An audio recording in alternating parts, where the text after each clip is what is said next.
많고 아주 봄을 맞이해서 분위기가 아주 새로워지는 것 같습니다. 우리 박영순 자매도 너무 반갑고, 또 우리 저 뒤에 부부가 저기 또 우리 태길 형제와 우리 고영 자매도 부부가 너무 좋고, 우리 현정이와 우리 은식 형제 함께 온 것도 너무 좋습니다. 이렇게 또 교대로 또 오긴 하지만 우리가 기회가 달 때마다 함께 모여서 서로 격려하는 것도 큰 격려가 되는 것 같습니다. 아멘. 자, 우리가 20명까지가 현재 참석이 가능하거든요. 오늘 딱 20명 채운 것 같습니다. 이제 봄이 왔습니다, 정말. 그래서 형제들도 이제 모임을 어떻게 시작해 볼까 해서 토요일 날에는 또 시간 된 형제들 몇 명이 등산부를 만들어서 한번 어저께는 또 산 한번 갔다 왔습니다. 다음 주에는 또 자전거 팀이 만들어져 가지고 함께 시간 되는 사람들 자전거 타고 한번 또 교제도 나누고, 또 화요일 날 우리가 모였던 장주동 모임도 다시 시작하기로 해서 또 시간 되시는 분들 또 지역적으로 5명 이상 안 되기 때문에 우리가 4명까지 생각해 봤는데 정부가 10명까지 풀어졌더라고요. 그래서 또 시간 되시는 분들 또 밖에 만나서 함께 기도도 하고 못 봤던 얼굴도 보고 그럼 서로 힘을 모을 예정입니다. 어쨌든 이제 봄이 왔습니다. 자꾸 모여야 힘이 생기고 얼굴을 봐야 힘이 생기고, 또 우리 자신에 대해서 우리는 하나님의 사랑을 받은 하나님의 귀한 자녀들이요, 또 하나님의 선택을 받은 귀한 하나님의 또 백성들이요, 하나님의 부르심을 받은 예수님의 제자들이요, 하나님의 돌보심을 받고 있는 귀한 또 하나님의 딸과 아들들 아니겠습니까? 또 하나님의 인도를 날마다 받고 있는, 또 정말 성령님의 인도하는 놀라운 구원을 받은 자들임을 기억하면서 하나님을 사랑하는 자, 결국은 모든 일이 협력하여, 모든 일, 좋은 일, 나쁜 일, 어떤 일이든지 간에 내가 원하든 원치 않든 내가 모든 일이 협력하여 하나님의 선을 이룬다. 하나님의 선이라는 것은 우리에게는 베스트한 것이요, 하나님께 영광이 되는 그러한 일들로 하나님이 만들어간다고 하셨거든요. 하나님을 사랑하는 자, 하나님이 사랑하는 자, 무슨 일이 벌어지든지 간에 하나님께서 이렇게 역사하신다는 걸 생각했을 때 우리의 삶이 2중, 3중, 4중, 5중으로 보호되고 있음을 알 수가 있습니다. 베드로 사도께서도 모든 염려를 하나님께 맡기라고, 하나님이 너희를 돌보고 계시다고, 때가 되면 하나님이 높일 사람은 다 높일 거고 때가 되면 악인들은 하나님이 심판할 거라고, 모든 염려를 하나님께 맡기라고, 하나님이 너희를 돌보시고 계시다고 말씀하셨습니다. 자, 예레미야 29장에도 말씀하시기를 미래 하루 앞도 너희들은 너희 미래를 알 수 없지만 내가 너희 미래에 대한 분명한 번영을 희망의 계획이 있다고. 절대로 너희의 미래는 내 자녀이기 때문에 내 사랑과 내 선택과 내 돌봄과 내 인도를 받고 있는 내 자녀들은 반드시 미래의 번영과 희망을 내가 준비하고 있다고. 절대로 절망과 재앙은 아니라고. 걱정하지 말라고. 비록 너희가 포로 생활처럼 느끼는 삶이랄지라도, 도살장 끌려가는 양처럼 느끼는 상황이랄지라도 너희 미래는 번영과 희망의 계획을 내가 가지고 있다고 예수님이 말씀하셨습니다. 하나님 말씀하셨습니다. 우리가 그런 믿음을 가지고 오늘 이 시간 또 그런 마음으로 오늘 설교를 함께 나누고 싶습니다. 오늘 설교는 교훈적인 가르치는 하라 하지 마라 그런 설교가 아니라 한번 우리가 인생을 다시 한번 차근차근히 한번 생각해 보면서 우리가 어디로 가고 있는지 또 어떻게 가야 될지 한번 우리 삶의 여정을 정리하고 또 바라보는 그런 시간이 되기를 바라는 마음에서 오늘 이 설교를 준비했습니다. 자, 저는 여기 지금 바뀌었는데 거기 바뀌었습니까? 예, 네. 우리 박주환 형제가 이제 조수에서 사수가 돼가지고 드디어 우리 윤현모 형제가 저 자리에 있지도 않은데도 장인 형제가 하고 있습니다. 제가 지난 며칠 보니 우리 윤현모 형제가 정말 고생을 많이 했다는 생각이 들었어요. 저 완전히 무에서 유를, 이 단상도 윤현모 형이 다 만든 거거든요. 이 테이블, 이 의자, 이 단상도 다 본인이 목수인지라 다 손으로 만들었고, 저 시스템, 하드웨어, 소프트웨어까지 다 구축을 해서 정말 여기까지 왔는데 수고를 참 많이 했다는 생각이 들었습니다. 어쨌든 박찬희 형제께서 정신 바짝 차리고 방송사고 나지 않도록, 비록 우리 KBS, MBC 방송은 아니지만 또 방송사고 나면 바로 또 저한테 또 카톡으로 연락이 오니까 한번 집중해서 한번 가봅시다. 우리 오늘 설교 편하게 들으십시오. 제가 이제 성경을 읽으면서 또 공부하면서 이 주제에 대해서는 한번 형제자매들과 함께 나눠보고 싶다. 설교하기 쉬운 내용은 아니지만 이것을 우리가 알고 간다면 하나님을 이해하는데 더 우리가 힘이 되지 않을까라는 생각에서 오늘 설교를 준비했습니다. 당신들과 당신들의 자손이 살려거든 생명을 택하십시오. 저는 생명이라는 단어를 가지고 오늘 성경 말씀을 풀려고 합니다. 하나님이 기뻐하시는 것이 무엇인가? 사람에게 생명을 주고, 그리고 그 생명체에게 복을 주고, 그리고 번영시키는 것. 이게 정말 하나님이 기뻐하시는 것이거든요. 오늘 주제는 그겁니다. 하나님은 죽음을 기뻐하시지 않습니다. 그건 하나님이 원하지도 않는 거고 계획이 있던 것도 아닙니다. 죄의 결과로 들어온 뿐이지. 하나님은 어떤 존재도 저주를 내리기를, 심판하기를 결코 기뻐하시지 않거든요. 복을 주기를 기뻐하시.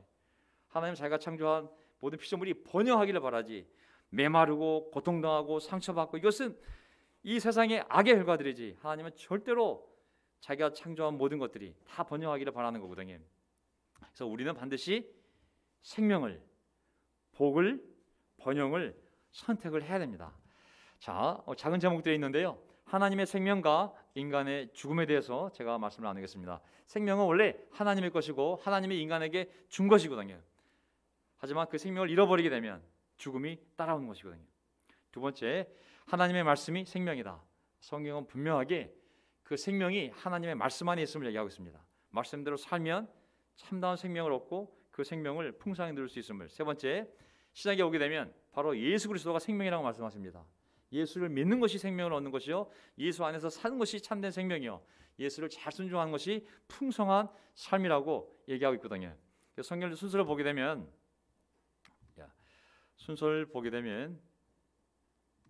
이렇게 되는구나. 순서가 이렇게 됩니다. 순서가 이 성경을 창세기부터 계시록까지 뚫고 지나가는 주요한 개념들, 어떤 주요한 키가 되는 사상들이 있거든요. 첫째, 하나님의 나라.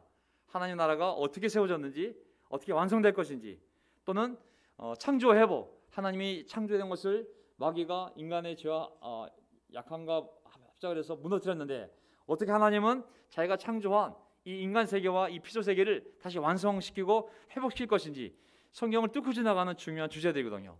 또 인간을 창조한 하나님의 사랑, 그들을 그 사랑으로 구원하는 이 과정, 이것도 또 성경의 중요한 주제들입니다. 또 인간의 관점에서는 생명과 축복과 번영, 이것이 어떻게 이 지상에서 하나님을 믿는 자, 하나님을 사랑하는 자 안에서 이루어지고 있는가, 이것이 굉장히 중요한 주제거든요. 저는 이 주제를 여러분들과 함께 나누고 싶습니다. 자, 성경은 생명과 죽음을 분명히 얘기하고 있습니다. 생명과 죽음, 이거는 성경 처음부터 시작해서 마지막 장까지 뚫고 지나가는 중요한 우리의 실존이고 또 중요한 개념입니다. 생명이 먼저 이 세상에 들어왔고 하나님에 의해서, 그리고 그 생명이 마귀의 유혹으로 말미암아 죄를 지음으로 죄가 들어왔고, 그리고 심판이 들어왔고, 그리고 죽음이 들어왔습니다. 생명이 먼저 있었고, 하나님 원치 않던 죄를 인간이 지었고, 하나님은 그 죄에 대해서 심판을 하셔야 됐고, 그 결과로 죽음이 들어왔습니다. 그러하기에 다시 그 죽음을 막기 위해 하나님의 은혜가 들어오고, 그 은혜로 말미암아 구원이 주어지고, 그 구원의 결과로 다시 생명을 얻게 되는 거거든요. 이 이야기의 반복이 바로 창세기부터 시작해서 요한계시록까지 계속 반복되는 스토리들입니다. 생명과 죽음.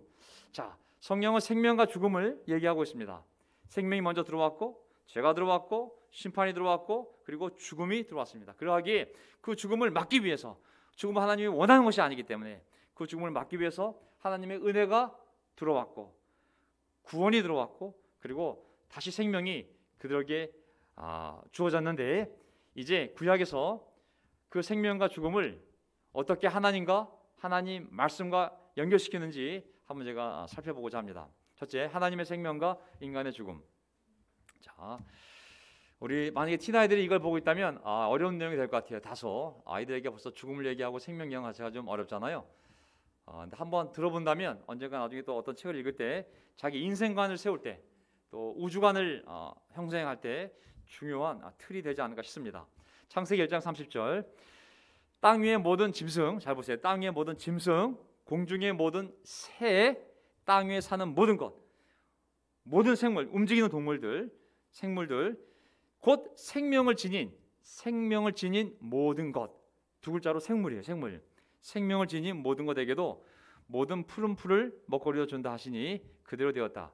하나님이 손수 만드신 것들을 보시니, 살아 움직이는 이 생명체들을 보시니 보시기에 참 좋았다. 아멘. 하나님이 보시기에 좋았던 것은 살아 움직이는 것들입니다. 아멘. 살아서 움직이는 것 같아. 막 물속에서는 물고기가 바글바글대고 하늘에서 새가 그냥 바글바글 날아다니고 지상에서는 그 생명을 가진 그 존재들이 그냥 막 그 종류별로 막 움직이는 이런 모든 모습이 하나님 보시기에 너무 좋았어요. 하나님은 생명이 보시기에 좋은 것이지 죽음이 보시기에 좋은 건 절대 아닌 것이죠. 자, 중요한 히브리어 두 단어가 있는데 한번 외워보세요. 살아있는, 영어로 alive 또는 living이라는 단어가 히브리어는 하이잖아. 하이가 히브리어로 살아있는. 그리고 어떤 살아있는 존재, 어떤 생명체, 그것이 뭐 영혼이 되었던 사람의 존재가 되었던 동물이 되었던 그 존재를 네페시라고 그래요. 그래서 여기 생명을 가진 모든 것을 히브리어로 얘기하면 하이 네페시예요. 자, 이게 계속 반복적으로 이 두 단어가 죽음과 대조를 이루면서 이제 성경 전체적으로 이제 나타나게 돼 있어요. 보세요. 자, 하나님 보시기 좋았던 것. 자, 하나님 보시기 좋았던 것은 생명입니다. 생명. 살아있는 것들이 하나님 보시기에 너무 좋았던 거예요. 지금 이 창세기 1장에 보면 하나님의 마음속에 죽음이란 개념이 없어요. 고통이란 개념이 없어요. 심판이란 생각 자체가 하나님 머릿속에 없어요. 하나님 기뻐하시는 것은 이제 생명을 만들고 그 생명이 하나님의 복을 받아 너무 잘 사는 것, 너무 행복하게 하나님 안에서 마음껏 먹고 마시며 하나님과 교제하며 번영을 누리는 것, 그거 하나만이 하나님 마음속에 구상 속에 있음을 알 수가 있습니다. 그래서 사람을 지을 때 보세요. 2장 7절 하나님이 땅에 흙이 아담아라 그랬죠. 히브리어로 아담아에서 아담이 나왔어요. 아담은 남자라는 뜻이라기보다는 사람, 인류라는 뜻이잖아요.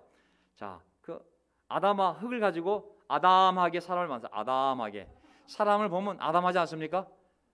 크지도 않고 너무 작지도 않고 이렇게 아담하게 잘 만들었어요. 그래서 히브리어로 사람, 인류가 아담이에요. 아담. 왜? 아담아라는 히브리어 흙으로 만들었기 때문에 아담입니다. 근데 그의 코에 어떻게 했냐면 흙덩어리인데 어떻게 했냐면 생명의 기운을 불어넣으니. 생명의 기운. 옛날 가라사대 성경에는 생기라서 생기. 생명의 호흡. 생명 호흡을 코에다가 하나님이 불어넣으니 그 아담이 흙덩어리가 아담아로 지은 그 아담한 존재가 생명체가 되었다라는 것이에요. 생명체 뭐냐면 옛날 성경에는 생기를 하나님이 코로 불어넣으니 그 흙덩어리가 생명체, 생명이 되었다고 나왔어요. 영어로는 living being, 살아있는 존재, 바로 하이 네페시. 아까 말씀드렸죠. 살아있는 존재 하이 네페시가 되었다. 자, 하나님 이 인간을 창조했을 때 여기에 그런 부정적인 개념들이 전혀 존재하지 않아요. 살아있는 것에 대해서 하나님은 기뻐했고 그리고 보시기에 너무 좋았고 그리고 되게 복을 주었고 번성하기를 바랬고. 근데 2장 9절을 보게 되면 하나님이 신기한 나무를 동산 중앙에 두시는데 두 개의 나무를 주시는데 하나는 생명나무고 하나는 선과 악의 지식나무를 동산 중앙에 두셨어요. 생명나무. 하나님의 그 생명이 이 생명나무의 열매를 먹으면 계속 살 수 있게 하는 그러한 열매를 맺는 나무가 이 생명나무겠죠. 그래서 나무 이름이 생명의 나무예요. 나무 오브 아까 살아있는 또는 생명이라는 명사가 되거든요. 그래서 이 하이 나무를 만들어서 두셔서 거기에 열매가 맺는데 이 열매는 그걸 먹으면 그 사람의 생명이 계속 유지되게 하는 그러한 나무가 바로 이 생명나무였습니다. 저는 이 구상을 보면 하나님이 하나님 말씀에 순종을 하면 선악을 알게 하는 나무의 열매를 먹지 말라는 그 말씀에 순종하면 잘 살았으면 하나님이 그 준 생명이 하나님은 죽음을 생각하지 않았기 때문에 생명나무의 열매를 먹으면서 영원히 하나님과 함께 살 수 있도록 만들어 놓은 그 나무의 열매가 바로 이 생명나무라는 생각을 합니다. 하나님을 순종하는 안에서 선악과는 먹지 말아라. 먹으면 죽는다. 그 말씀을 순종하는 가운데 옆에 있는 생명나무를 먹으면 나무 열매를 먹으면 하나님 준 생명이 죽지 않고 하나님과 함께 영원히 살 수 있는 그러한 에덴 동산의 구조였던 것이죠. 자, 하나님은 에스겔서를 보게 되면 하나님은 악인의 죽음조차도 절대 즐거워하시지 않습니다. 사람은 악인이 죽기를 바라죠. 제 원수가 죽기를 바라고 저 원수는 저런 사람들은 그냥 지구상에 사라져야 돼. 하지만 하나님은 내가 저들을 창조했는데 설사 악인이라 할지라도 그들이 죽는 것을 내가 기뻐하겠느냐고. 나는 그들이 회개하고 돌아와 사는 것을 기뻐한다고 그랬어요. 나는 살아있는 것을 기뻐하지 죽고 죽어있는 것을 기뻐하지 않는다고 그랬어요. 나는 복을 주기를 바라고 번영하기를 바란다고 말씀하셨거든요. 왜냐하면 하나님의 목적은 인간들이 살아서 하나님의 복을 받으며 번성하는 것이 하나님의 계획이지, 그 반대는 세상에 또 마귀의 악한 결과로 인해서 이 세상에 들어온 것들이거든요. 창세기 2장 17절. 그러나 선과 악을 알게 하는 나무의 열매만은 먹어서는 안 된다. 선악 지식의 나무, 선과 악을 알게 하는 나무의 열매만은 먹어서는 안 된다. 그것을 먹는 날에는 반드시 죽는다. 처음으로 하나님 머릿속에 죽음이라는 개념을 알려주는 거예요. 처음으로. 자, 이 모든 게 다 너희가 내 복을 받고 번성하고 번영하고 잘 살게 됐는데 딱 한 가지, 이 말에 순종하지 않으면 히브리어 무트라는 단어가 있어요. 죽다. 죽음이라는 단어가 처음 나요. 하나님 말씀에 순종하자. 뭐 시중독 때문에 알아야 되기 때문에 그런 죽음은 없어요. 하지만 하나님 말씀에 순종하지 않았을 때 처음으로 하나님 준 생명이 끝나는, 인류 역사에 죽음이라는 부정적인 것이 들어오는 불행은, 이 불행이잖아요. 죽음 자체가 하나님의 계획 역사 속에는 죽음이 없었는데, 만약에 너희들이 정말 내가 이 하지 말라는 것을 어기게 되면 그때는 죽음이 들어온다고. 이건 불행인 거라고.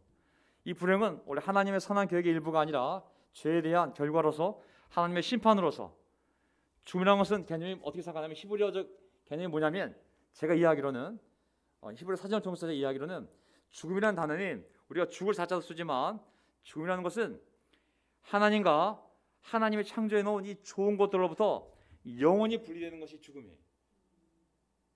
죽는 게 의학적으로는 뭐 맥박이 안 뛰고 여기 뭐 심장이 멈추고 뭐 뇌가 죽고 이런 개념인지 모르겠지만, 신학적 관점에서는, 성경적 관점에서는 하나님과 하나님 창조한 이 좋은 것으로부터 잠깐 분리되는 것이 아니라 영원히 분리되는 것. 그래서 그것을, 그런 하나님과의 놀라운 관계, 그리고 이 안에서 하나님 준 모든 축복을 누리지 못하는 것, 그것이 죽음, 영원한 분리를 의미하는 거거든요. 하나님으로부터. 그러면서 이제 세상에 실제로 이제 그 경고를 하셨고, 실제 3장에 펼쳐지는데 하나님의 그 무서운 경고가 일어나지 말았어야 됐는데, 결국은 하와가 아담을 설득을 했고, 아담은 하나님의 말씀에 설득된 것이 아니라 아내의 말에 설득이 돼서 결국은 둘 다 하나님이 금지한 그 죽음이 들어오게 하는, 생명을 멈추게 하는 그것을 저지르고 말았습니다. 그래서 뱀에게, 여인에게, 남자에게 각자 하나님이 이제 어떤 심판의 말씀을 하시냐면, 네가 아내의 말을 듣고서 내가 너에게 먹지 말라고 한 그 나무의 열매를 먹었으니 선과 악을 알게 하는 지식의 나무 열매, 이제 땅이 너 때문에 저주. 성경에 처음으로 부정적인 단어, 창조하고 보시기 좋았더라 뭐 다 좋게 나가다가 처음으로 저주란 단어가 여기서 등장합니다. 끔찍한, 발음도 하기 싫은 단어잖아요. 저주. 그래서 너는 죽는 날까지, 수고, 고통이라는 단어가 나오네.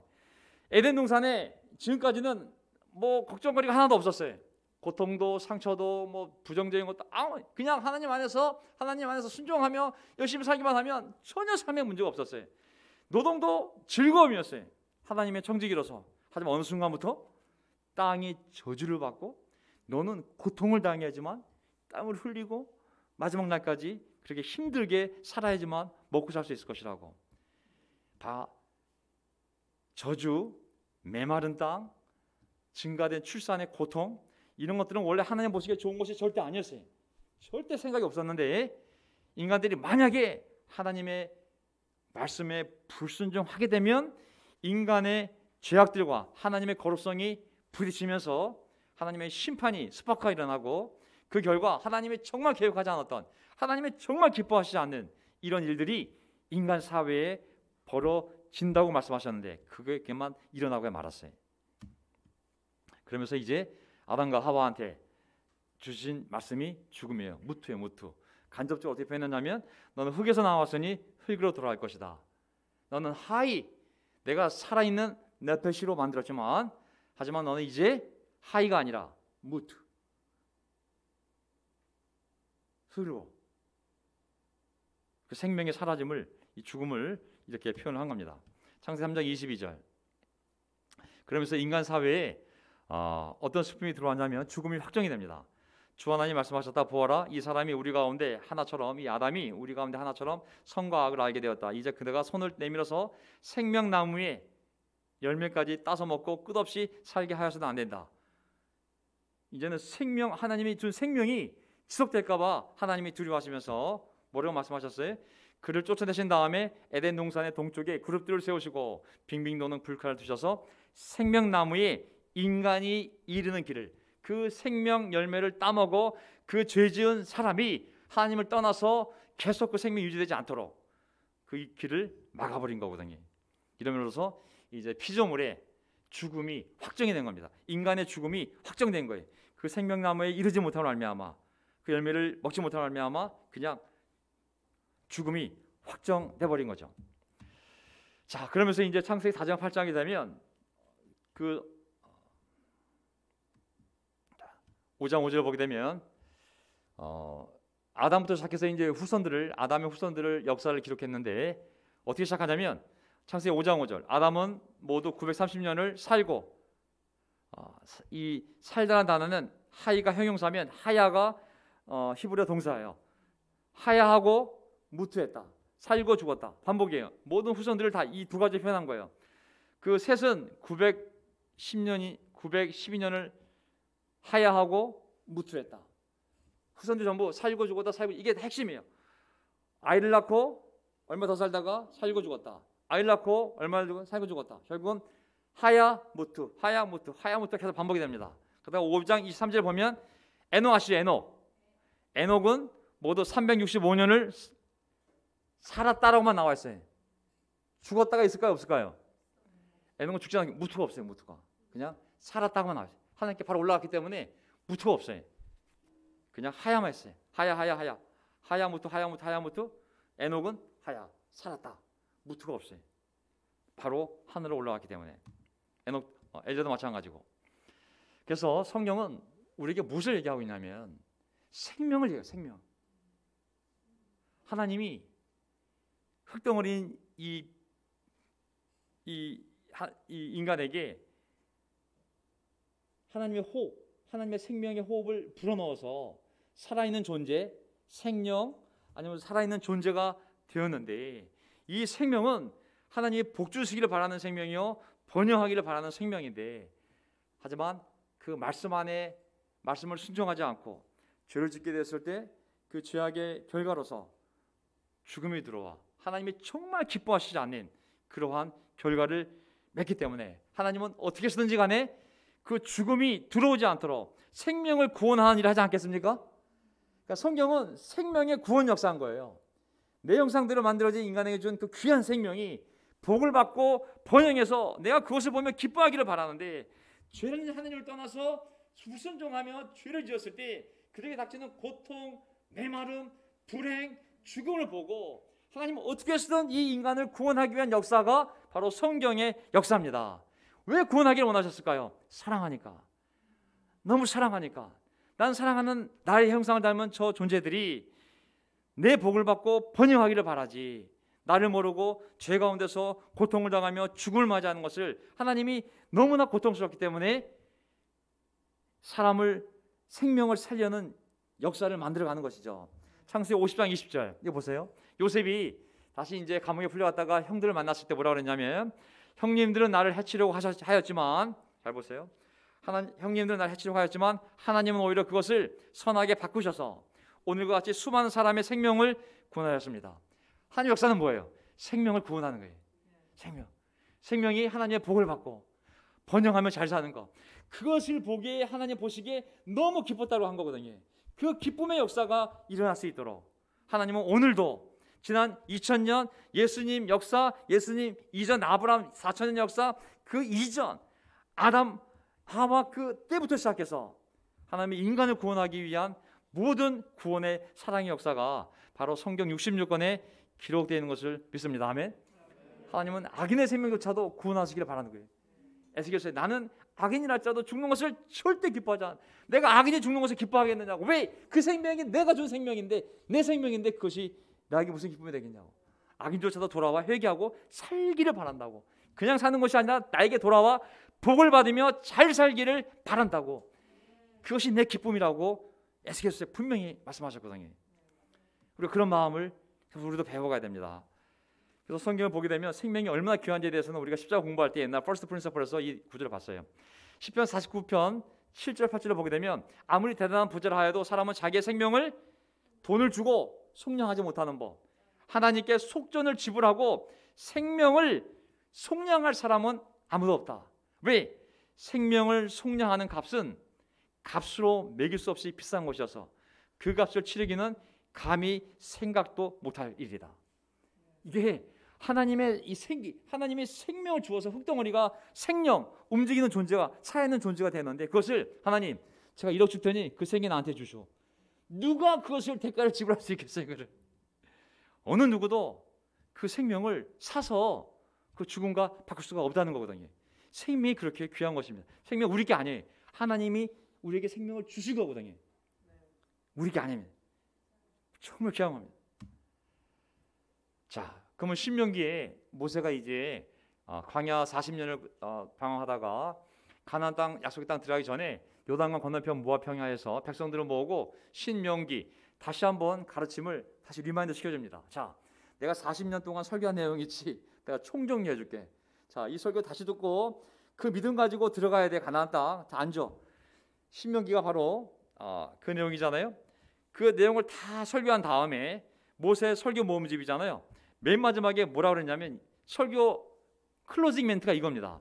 30장 15절 보십시오. 내가 오늘 생명과 복, 아까 얘기했잖아요.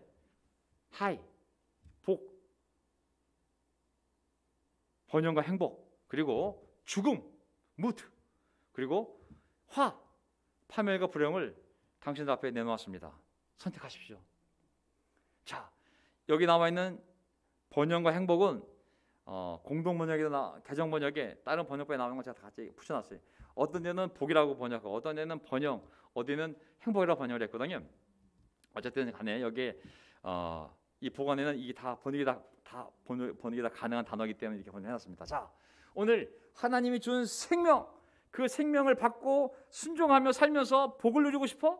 하나님이 준 번영과 행복을 누리고 싶어? 아니면 죽음, 하나님 말씀을 거절하고 우상을 섬겨서 하나님이 주는 화, 파멸과 불행을 살고 싶어. 오늘 내가 한 설교 내용이 모색한 내용입니다. 다 이 내용이라고. 어떤 걸 선택하고 싶냐고. 신명기 30장 19절 보세요. 나는 오늘 하늘과 땅을 증인으로 세우고, 다시 또 얘기합니다. 생명과 사망, 하이와 무트, 복과 저주를 당신들 앞에 내놓았습니다. 당신들과 당신들 자손이 살려거든 생명을 택하십시오. 아멘. 당연히 생명을 택해야 되지 않겠습니까? 예, 생명을 택해서 사람들이 순종하고 복을 받고 번성하고 그들이 기뻐하는 모습을 볼 때 부모도 기쁘지. 불순종하여 하나님의 면면을 맞고 심판을 당하고 광야에서 말라 죽는 모습을 보는 것이 하나님께 무슨 기쁨이 되겠습니까? 그래서 생명을 택하기를 나는 바란다. 너에게 자유의지가 있으니 내가 강요하지는 않지만 너희가 초등학생이라면 어떤 걸 선택할지 너희가 알지 않냐고.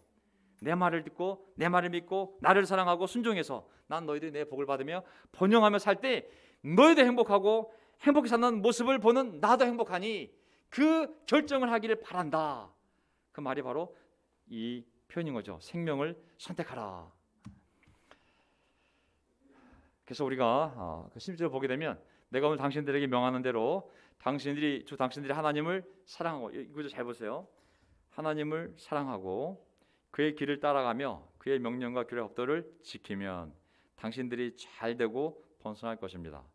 당신들이 들어가서 차지할 땅에서 주 당신들의 하나님이 당신들에게 복을 주실 것입니다. 자, 하나님 우리에게 복을 주시는 거, 우리가 번성하고 잘 되는 거 조건이 뭐냐면 하나님을 믿으면이 아닙니다. 하나님을 사랑하면이. 로마서 8장 28절에 하나님을 사랑하는 자, 하나님의 뜻대로 부르심을 받은 자, 하나님의 사랑을 받고 하나님을 사랑하는 자에게 모든 것이 협력하여 베스트한 것을 하나님 만들어 가시지, 하나님을 단지 믿는 자가 아닌 거예요. 하나님을 사랑하는, 우리가 하나님을 믿기만 해서 안 됩니다. 하나님을 사랑해야지 그냥 믿는다고 해서 우리 삶이 바뀌는 것이 아니거든요. 말씀을 듣고 이해하고 좋았어요가 아무 의미가 없어요. 말씀을 지키는 게 중요한 것이지. 왜 그것이 좋고 위로가 됐냐면 실천하라고 하나님 우리를 감동시킨 거잖아요. 근데 좋았어요 하고 끝나면 아무 상관이 없어요. 하나님을 믿는 것이 뿐만 아니라 하나님을 사랑하고 말씀을 듣고 이해하는 것뿐만 아니라 좋았어요 격려가 되어가 아니라 더 나아가서 실천하면 그때 하나님은 너희를 잘되게 만들고 번성하게 할 것이고 복을 주실 거라고 말씀하신 거거든요. 그래서 오늘 개인적으로 우리 박영선 자매가 앞에 온 것에 대해서 너무 기쁘게 생각합니다. 정말 우리가 살다 보면 우리가 이해할 수 없는, 어떻게 보면 천국에 가서 하나님이 설명해 줘야지만 알 수 있는, 아니면 하나님 은혜로 그 전이라도 알 수 있는 일이 있겠죠. 일들이 우리 삶에 벌어질 수 있습니다. 저에게도 그런 사건이 있어요. 지금도 제 마음속에 왜 하나님은 이를 나에게 허락하셨는가, 지금도 이해가 안 가요. 제가 보기에는 천국에 가야지만 하나님이 알려줄 수 있는 정답이 있는 사건들이 제 삶에 여러 개 있어요. 하지만 중요한 것은 그럼에도 불구하고 하나님을 사랑하는 것, 그럼에도 불구하고 하나님을 신뢰하고 순종하려고 노력하는 것. 그때 하나님은 우리 신앙의 진정성, 우리 믿음의 진정성을 보시고 정말 네가 나를 사랑하는구나, 정말 네가 나를 신뢰하는구나, 하나님께서 우리 삶을 놀랍게 보호 주심을 알 수가 있습니다. 우리가 어떤 걸 다 안다고 가는 게 아니지 않습니까? 그렇죠? 조한희 형제님도 인생에 큰 어려움이 있었지만 미래에 하나님이 몇 년도 몇 월 며칠 내가 이런 복을 줄 거야, 누가 그걸 압니까? 하지만 하나님을 신뢰하고 하나님은 선하시고 앞으로도 나를 선하게 인도할 믿기 때문에 우리가 그 어려움 속에서도 마음의 중심을 잡고 순종하며 그 누구보다 열심히 살아가는 거 아니겠습니까? 저는 똑같은 말 건너가 시간이 없으니까 하나님 말씀이 생명이다. 근데 그 생명을 이제 뭐라고 얘기하냐면, 시간이 지나면 그 생명을 뭐라고 얘기하냐면 그 생명이 바로 하나님의 말씀이 생명이라고 얘기를 하고 있습니다. 그래서 모세가 이제 그 뒤에 모든 이 설교를 한 다음에 46절 보세요. 오늘 내가 당신들에게 증언한 모든 말 당신들은 마음에 간직해두고 자녀에게 가르쳐 이 율법의 모든 말씀, 하나님 율법을 주셨어요. 610만 율법의 말씀, 하나님의 말씀이 있어요. 토라 안에 이 나바르라는 말씀이 있어요. 이것은 빈말이 아니라 헛소리가 아니라 바로 당신들의 무엇이라고 그랬어요? 보세요. 당신들의 무엇이라고? 생명인 거예요. 하이, 히브리어 하이. 율법의 모든 말씀들이 너의 생명이라고 얘기한 거예요. 생명. 이 말씀을 순종해 하십시오. 그래야만 당신들이 요단을 건너가 차지한 땅에서 오래오래 살 것입니다. 마치 생명나무의 열매를 따먹으면 생명이 계속 건강하게 살아가는 것처럼 하나님의 말씀을 내가 묵상하고 실천해 나아갈 때 그것이 너희들의 생명이 된다고 그랬어요. 영적인 생명도 되지만 우리 육적인 생명이 될 수도 있어요. 왜? 오래오래 산다고 했잖아요. 너희가 들어가는 땅에서 오래오래 살 것이다. 왜? 율법의 말씀들을 지키는 것이 너희의 생명이기 때문에 말씀을 지키는 이상 너희의 생명은 내가 지킬 거야. 이 당시 관점에서 풍성한 생명, 마른 생명이 아니라 풍성한 생명, 약한 생명이 아니라 강한 생명은 하나님의 말씀에서 오는 겁니다. 아멘. 잠언을 보게 되면 잠언 4장 13절 하나님의 말씀 훈계를 놓치지 말고 굳게 잡아라. 그것은 너의 무엇이니? It is your life. 너의 생명이라고. 하이, 너의 하이라고. 단단히 지켜라.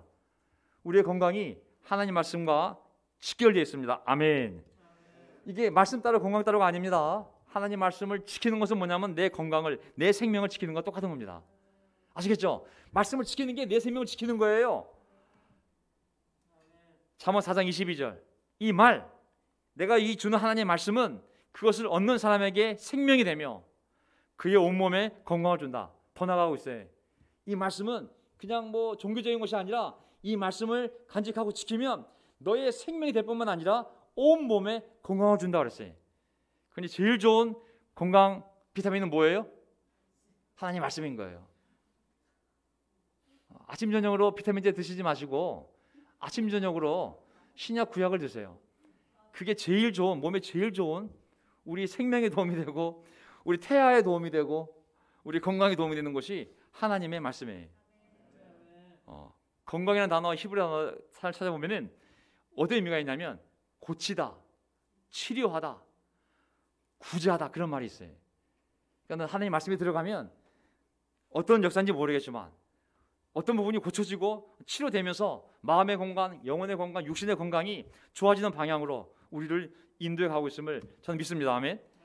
그래서 3장 18절 잠언 지혜는 그것을 얻는 사람에게는 생명의 나무이니 생명나무가 어디서 나와? 여기 나오잖아요. 지금 아까 에덴 동산에 있던 생명나무 있죠? 그게 어디 나오냐면 지혜. 이제 에덴 동산 없잖아요. 하지만 네 옆에 에덴 동산에 생명나무가 있다고. 그건 뭐냐면 하나님 말씀, 이 지혜의 말씀이라고. 그거 받아들여 실천하는 사람이 열매 따먹는 거 똑같은 거라고. 그것을 붙드는 사람은 복이 있다. 하나님의 말씀을 이렇게 바라보고 아침에 큐티하고 말씀을 이렇게 보고 그럴 때 야, 내가 생명나무 열매 따먹는다 생각하고 그런 기분을 정말 그 마음에 받아들이고 기도하고 실천하려고 그러면 우리의 생명도 강해지고 우리의 건강도 좋아질 줄 믿습니다. 아멘. 그래서 이제 하나님 말씀을 뭐라고 비유하냐면 나중에 생명의 길로 비유합니다. 하나님 말씀이 생명으로 가는 길을 이렇게 안내하는 역할을 하는 거예요. 하나님 말씀이 생명의 길로 비유가 되고 더 나아가면 시간이 없으니까 잠언 8장 35절을 보게 되면 지혜를 얻는 사람은 생명을 얻고 하나님께로부터 은총을 받을 것이다. 그러나 나를 놓치는 사람, 이 하나님의 말씀, 이 지혜를 놓치는 사람은 자기 목숨, 영혼을 해치는 사람이라고. 근데 더 나아가서 나를 미워하는 사람, 죽음을 사랑하는 사람이라고. 여기에 하이와 무트가 다 나오고 있어요. 잘 보세요. 지구상에 세 부류의 사람이 있는 거예요. 하나님의 말씀을 붙들고 생명을 얻는 사람. 그 사람은 얘기했잖아요. 하나님의 복을 받고 번영까지 받는다고. 근데 어떤 사람은 아유 바쁘고요, 힘들고요, 뭐 부부관계 안 좋고 뭐 하고요, 아유 볼 시간이 없고요, 뭐 나중에 미루는 사람. 나를 놓치는 사람은 자기 목숨을 해치는 사람이라고. 근데 나를 미워해? 말씀 갖다 치우세요. 저는 말씀 같은 거 안 믿는 사람이에요. 그런 사람은 죽음을 사랑하는 사람이라고 그러잖아요. 얼마나 분명해요. 말씀을 사랑하는 것이 생명이요, 말씀을 거절하는 것이 바로 자기 몸을 해치고 자기 영혼을 해치고 죽음을 사랑하는 사람이라고 말씀하고 있는 것이죠.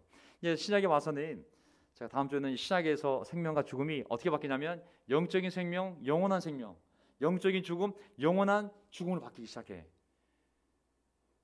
거기까지 시간이 없으니까 제가 초반부만 세 번째 포인트로 가이드만 하고 끝낼게요.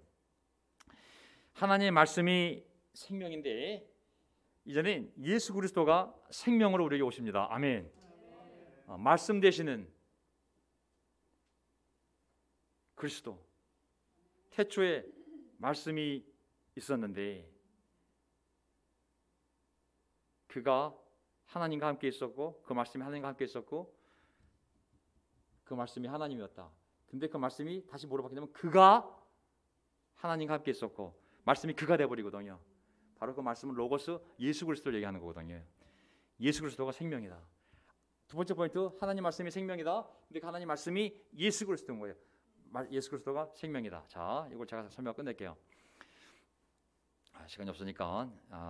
그래서 이제 성경을 보게 되면 어떻게 사람이 그러면 여기 땅에서 죽지만 하나님을 믿고 어떻게 영원히 살 수 있을까? 막연한 생각이 어디서 나오냐면 바로 생명책과 영원한 생명의 단어가 등장한 데가 있어요. 그게 뭐냐면 시편 69편 보세요. 시편 69편 27절. 시편 69편 27절. 그들이 죄지은 죄악마다 빠짐없이 벌하셔서 그들이 주님의 사면을 용서를 받지 못하게 해주십시오. 28절. 그들을 생명의 책에서 지워버리시고 의로운 사람의 영부에 올리지 마십시오. 생명책이에요. 생명책. 어떤 사람이 생명책에 기록되면 죽은 다음에 뭐 그 이후에 뭔가 더 살 수 있는 여지가 있음을 남겨두고 있잖아요. 그렇죠? 생명책. 지금 살고 있는 호적이 아니라 사람이 죽음 이후에 더 살 수 있게 해주는 생명책이라는 개념이 등장하고 있잖아요. 근데 다니엘서 가게 되면 구체적으로 더 이렇게 설명하는 거예요. 다니엘서 12장 2절. 다니엘서가 이제 포로로 끌려가서 다니엘이 포로 1차 포로 때 끌려가지고 거기서 이제 다 하신 내용처럼 거기서 이제 수많은 꿈을 해몽하면서 높은 자리에 올라서 결국 하나님의 많은 계시를 보게 되거든요. 12장이면 맨 마지막 장이에요. 앞으로 벌어질 놀라운 미래를 이 우주의 끝까지 다니엘이 하나님의 계시를 받게 되거든요. 그러면서 뭐라고 얘기하냐면 마지막 구절이에요. 거의 끝에 구절. 그리고 땅속 티끌 가운데 잠자는 사람, 이미 죽은 사람, 흙으로 만들어진 아담으로 만들어진 아담 인류가 하이에서 무트 죽어서 티끌이 되었는데 많은 사람이 깨어날 거라고. 죽음이 끝이 아니라고. 그들 가운데서 어떤 사람은 영원한 생명을 얻을 것이며, 여기 영원한 생명, 영원한 생명을 얻을 것이며, 어떤 사람은 수치와 함께 영원히 모욕을 받을 것이다. 영원한 생명과 영원한 벌, 영생과 영벌을 뚜렷하진 않지만 알려주는 거예요. 생명책에 적힌 사람은 부활해서 영원한 생명을 얻고, 어떤 사람은 생명책에서 지워지면 똑같이 부활해서 영원한 모욕, 영원한 벌을 받는구나. 정확한 방법은 모르겠지만 그런 개념이 나타나는 거예요. 누가 이걸 정확히 설명할 수 있을까요? 하나님의 아들이 와야지만 설명할 수 있는 거예요. 신학자가 공부한다고 연구한다고 영원한 생명이 있긴 있네. 성경책에 분명히 있긴 있는데 이거 어떻게 생명책에 내가 기록이 돼가지고 영원한 생명을 얻지? 아무리 연구해도 길을 몰라. 어떻게 하냐면 하나님의 아들이 와서 설명해 줘야 되는 거예요. 그게 바로 요한복음에 예수님이 자기를 계속 생명이라고 말씀하시는 거예요. 자, 시간이 없기 때문에 1장부터 건너뛰고 3장의 중요한 구조만 보게 되면, 하나님께서 세상을 이처럼 사랑하셔서 외아들을 주셨으니 방법이 뭐냐면 이는 그를 믿는 사람마다 멸망하지 않고 죽지 않고 영원한 생명을 얻게 하는 것이다. 방법이 나온 거예요. 영원한 생명 어떻게 얻는지, 하나님이 이 세상을 이처럼 사랑해서 외아들을 주었으니 그 외아들 예수 그리스도를 믿는 사람은 생명책에 적히고 그 사람은 영원한 생명을 얻게 된다. 방법을 알려주신 거예요. 3장 36절, 아들을 믿는 이는 영원한 생명을 얻는다. 그러나 아들에게 순종하지 않는 자는 생명을 보지 못할 뿐만 아니라 하나님의 진노가 그 사람 위에 머무르게 된다. 영생은커녕 영벌이 머무른다고 하죠. 하나님의 아들을 믿는 것. 요한복음 5장 39절, 너희가 성경을 연구하는 것은 영원한 생명이 그 안에 있다고 생각하기 때문이다. 요즘은 사람들이 컴퓨터를 가지고 뭘 채굴하죠? 채굴, 비트코인, 가상화폐 채굴하고 있잖아요. 유대인들은 컴퓨터로 비트코인 채굴한 것이 아니라 랍비들이 계속 구약 그거 연구하면서 도대체 영원한 생명을 어떻게 얻는 거야? 영원한 생명을 분명히 여기 나와 있는데 어떻게 해야 영원한 생명을 얻는 거야? 오직하면 예수님 앞에 왔을 때도 젊은 부자도 제가 어떻게 해야 영원한 생명을 얻을 수 있겠습니까? 니고데모도 제가요 랍비인데요, 예수님 당신이 하시는 거 보니 분명하셔서 내려오시고 분명한데 제가 어떻게 해야 영생을 얻을 수 있겠습니까? 똑같은 질문이잖아요. 연구하고 있다고. 왜냐?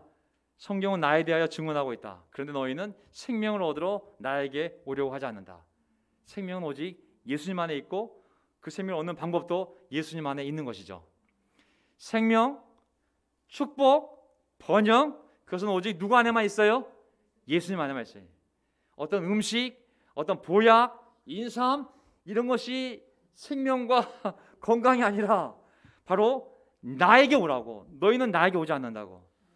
생명과 복과 번영은 예수님 안에, 예수님 자체가 바로 생명이고 복이고 번영이기 때문에 그에게 가야 되거든요. 어려울 때 어디로 가야겠어요? 1번 디사이플러, 2번 목사, 3번 예수. 결국은 1번, 2번을 통해서 3번에게 가야 되는 거예요. 어떤 사람 1번 가서 위로 얻고 그냥 아이고 끝났다. 어떤 사람은 2번에게 가서 아이고 목사님 얘기했으니 됐겠지. 3번까지 가게 하기 위해서 1번, 2번이 있는 거 아니겠어요? 3번까지 가야 되는 거예요. 어떤 사람이 직통교실로 1번, 2번 건너뛰고 3번 간다? 아멘, 그것도 좋아요. 굳이 1번, 2번 안 가고 자기 영성으로 3번을 바로 가면 얼마나 좋아요. 그 상관없습니다. 하지만 3번 예수까지 가야 되는 거예요. 거기에 생명이 있고 축복이 있고 반영이 있거든요. 그 유명한 우리 성찬 이 구조 보세요. 오늘 빵을 나눴는데 이 빵과 포도주. 요한복음 6장 33절. 하나님의 빵은 하늘에서 내려와 세상에 무엇을 주는 것이다?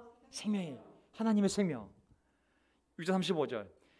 예수께서 그들에게 말씀하셨다. 내가 생명의 빵이다.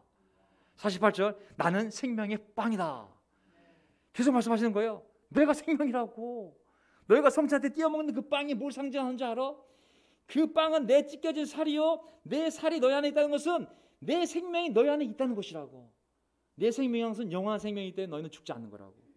그를 띄어먹을 때마다 기억하라고. 내가 너희 안에 있음을, 내 생명이 너희 안에 있음을, 너희 안에 영원한 생명이 있음을, 너희는 죽지 않음을.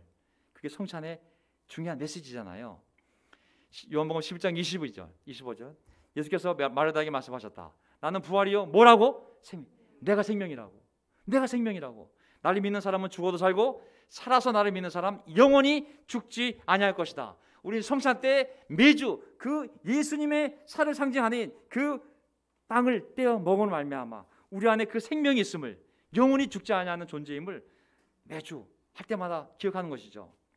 14장 6절 예수께서 그에게 말씀하셨다. 나는 진리요 나는 길이요 진리요 생명이다. 나를 거치지 않고는 아무도 아버지께로 갈 사람이 없다.